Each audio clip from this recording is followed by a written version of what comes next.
আপনারা জানেন চট্টগ্রামের এই জঙ্গল সলিমপুর একটি অপরাধপ্রবণ এলাকা। একই সাথে চট্টগ্রাম শহর এবং চট্টগ্রাম অন্যান্য অঞ্চলের অপরাধীরা বিভিন্ন জায়গায় অপরাধ করে এখানে তাদের একটা নিরাপদ আশ্রয় হিসেবে তারা ব্যবহার করে, যেহেতু এটি একটি জঙ্গলাকীর্ণ এলাকা। এবং এছাড়াও এখানকার যে ভূমির বৈচিত্র্য সেটাকে কেন্দ্র করে এখানে কিছু ভূমি অপরাধী, কিছু পরিবেশ অপরাধী এখান থেকে তৈরি হয়েছে। সার্বিক বিষয়ে এই সকল অপরাধীদের বিষয়ে আমরা আজকে ভোরবেলা থেকে একটি অভিযান শুরু করেছি। এখানে বাংলাদেশ পুলিশ, বাংলাদেশ সেনাবাহিনী, বিজিবি, র্যাব সহ আমরা যৌথভাবে একটি কর্ম পরিকল্পনা তৈরি করে আমরা অভিযানটি শুরু করেছি এবং অভিযানটি চলমান রয়েছে। ইতিমধ্যে বিভিন্ন জায়গায় সন্দেহপ্রবণ এলাকায় তল্লাশি করা হয়েছে, এখানে কয়েকজন অপরাধীকে গ্রেপ্তার করা হয়েছে।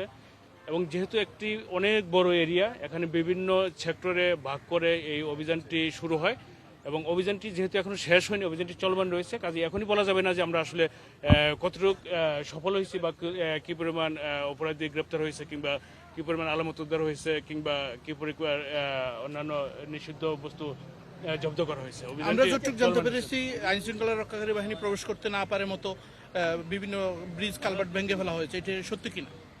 এটা আসলে আমরা যখন এই যে এখানে দুইটা অঞ্চল মূলত, একটি প্রথমত ছিন্নমূল এরিয়া এবং পরবর্তীতে আলীনগর। ছিন্নমূল যখন শেষ হয় এবং আলীনগর যেখানে শুরু, সেই জায়গাটাতে তারা সম্ভবত রাতের অন্ধকারে একটি বড় একটি ট্রাক সেটা অকেজু করে রাস্তা ব্লক করে রেখেছিল এবং তার 20 গজ পরে ওখানে একটা রাস্তার উপরে নিচে খাল এবং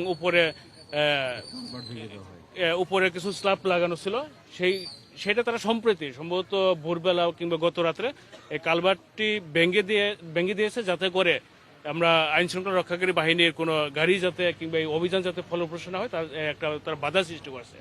বাট পরবর্তীতে আমরা সেই কালভার্টের ওই খালটা আমরা ভরাট করে ইট বালি সিমেন্ট দিয়ে ভরাট করে তারপর আমরা আমাদের যে যানবাহন আছে সেগুলো আমরা নিয়ে যেতে ওখানে সক্ষম হই। সকল বাহিনী মিলে আমরা 3000-এর অধিক সদস্য, অফিসার এবং ফোর্স এখানে মোতায়েন আছে এবং তারা সকলেই অক্লান্ত পরিশ্রম করছে। যারা আসামি তারা কি আছে নাকি অনেক ক্ষেত্রে মানে কয়েকজন আলোচিত বলা হয় যে ইয়াসিন বা রুকন মেম্বার এরকম কয়েকজনের নাম শোনা যায়, তাদের আসলে যারা অপরাধী, যাদের বিরুদ্ধে ইতিপূর্বে মামলা হয়েছে, যাদের বিরুদ্ধে ওয়ারেন্ট আছে বা যারা প্রকৃত মাদক সেবনের সাথে জড়িত কিংবা সন্ত্রাসী যারা, তাদের বিরুদ্ধে মূলত অভিযান, তাদেরকে আমরা খুঁজছি। কয়েকজন আসামি ইতিমধ্যে গ্রেপ্তার করা হয়েছে, তাদেরকে আসলে যাচাই বাছাই করা হবে এবং অভিযান শেষ হলে প্রকৃত অর্থে বলা যাবে যে কতটুকু অভিযানটি সফল হয়েছে। আনুমানিক কতক্ষণ চলতে পারে এই অভিযান? চ্যালেঞ্জিং ছিল, এই যে দীর্ঘ সময় নিলেন আপনাদেরই সদস্য নিহত হওয়ার পরে।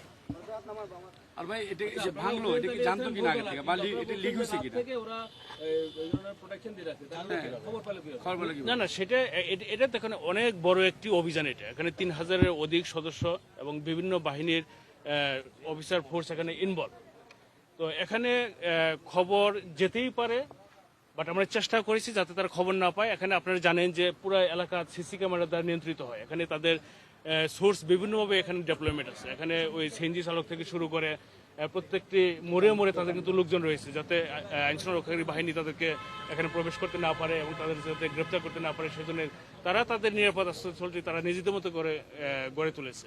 আচ্ছা, একটা জানলাম যে কিছু অস্ত্র উদ্ধার হয়েছে, কি পরিমাণ হবে? এটা যে আমি বললাম যে আসলে বিভিন্ন সেক্টরে আমরা অভিযান করতেছি। আসলে আমরা একটা সেক্টরে ছিলাম, আরো বিভিন্ন সেক্টরে লিড দিচ্ছে। সর্বশেষ আমরা যখন অভিযানটি সম্পন্ন করব, সমাপ্ত ঘোষণা করব, তখন বলা যাবে যে আসলে কি উদ্ধার আছে বা কি গ্রেপ্তার আছে। আনুমানিক কতক্ষণ চলতে পারে?